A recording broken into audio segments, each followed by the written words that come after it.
بسم الله الحمد لله والصلاة والسلام على أشرف الأنبياء والمرسلين سيدنا محمد وعلى آله وصحبه أجمعين عيد وناكسن ضمان أمضاها مسلمين تاميل كستو عالم كأيك جوغان قارهان أمد الصوماليات وحانوهم بلييننا مناسبة عيد الفطرية إله أيام هاد إسكاله ونو سورتقلي أنه عافمات قبنا inaan bishii barakeysneed aan dhamaysano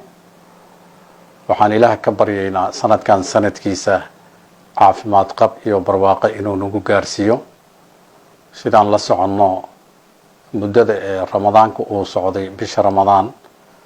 ummadaha muslimiinta ay soomayeen caalamka waxaa ka jiray cudurka faafa ee coronavirus ilaah waxaan ka baryaynaa in guud ahaan ummadaha caalamka uu ka badbaadiyo gaar ahaan ummadda Soomaaliyeed meel walba ay joogaan. Assalaamu calaykum waraxmatullaahi wabarakaatuh.